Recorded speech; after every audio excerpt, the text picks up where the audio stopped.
देखिए आज 5 फरवरी का ये टाइम्स ऑफ इंडिया है और आज है थर्सडे। ये छोटा पेज, नीचे बड़ा पेज भी है और देखते हैं क्या कुछ आज हमें नया सीखने को इसमें मिलता है। कोई नई वोकैब, कोई नई जानकारी या कोई नया फ्रेजल वर्ब देख लेते हैं।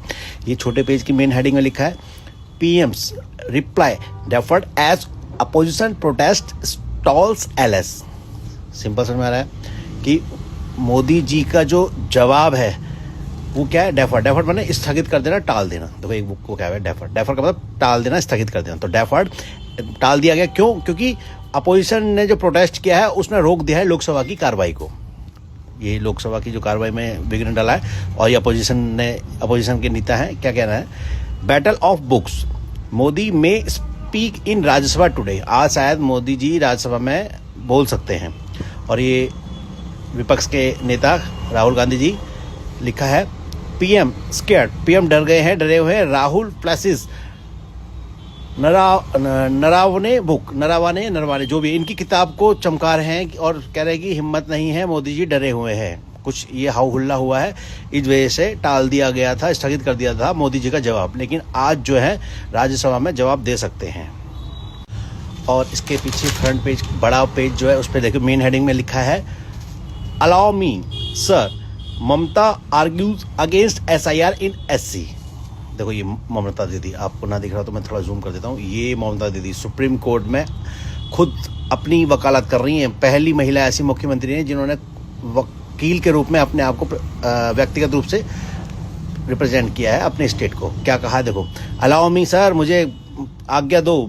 जो ममता ने आर्ग्यू किया किसके, एसआईआर के खिलाफ इन सुप्रीम कोर्ट। मतलब सुप्रीम कोर्ट में एसआईआर का तो मतलब पता है ना आपको, स्पेशल इंटेंसिव रिवीजन। तो S for special, I for intensive, R for revision. तो ये जो हो रहा है ना विशेष गहन परीक्षण, इसका मतलब है कि जो वोटर लिस्ट की जो अच्छी तरह दोबारा जांच कर रहे हैं, जो मर गए उनको हटा रहे हैं, कुछ गलत नाम है उन्हें हटा रहे हैं, कुछ नए नाम जोड़ रहे हैं, तो उसको कहा जाता है एसआईआर। तो इसका जो इस समय विवाद चल रहा है एसआईआर का, तो उसको लेकर सुप्रीम कोर्ट पहुंची है ममता दी। और क्या कहा है, मेंट only for voters deletion not inclusion. कह रहे हैं कि इसका जो मतलब था कि वोटर केवल ये थोड़ा कि डिलीट करना है मतदाताओं का नाम और उसको शामिल करना नहीं है, तो ऐसा कुछ। ये जो है मेंट ओनली फॉर, इसका मतलब ये है कि केवल डिलीट कर रहे हैं, उसमें शामिल कर ही रहे हैं नए मतदाताओं को। तो इसलिए पैरवी कर रही हैं सुप्रीम कोर्ट के अंदर। और लिखा है पहली बार ऐसा हुआ है, from assembly to court room, मतलब असेंबली से लेकर कोर्ट रूम तक, सुप्रीम कोर्ट तक पहुंच गई हैं। वकील है भाई, वकालत की हुई है इन्होंने। तो ये है। और देखो सुप्रीम कोर्ट ने कहा है will resolve logical discrepancy Rao SC. अच्छा, लॉजिकल डिस्क्रिपेंसी क्या मतलब होता है कि जो तार्किक कमियां हैं, जो हाँ भाई सचमुच में कमियां हैं, खामियां हैं, उन पर उनको रिजॉल्व करेंगे, ऐसा सुप्रीम कोर्ट ने कहा। उन विवादों को रिजॉल्व करेंगे, सुप्रीम कोर्ट ने ऐसा कहा है, समझ ना। तो सुप्रीम कोर्ट का कहना है कि जो जिस बात में दम है, तर्क है, उसको हम देखेंगे कि क्या गलत है क्या सही है।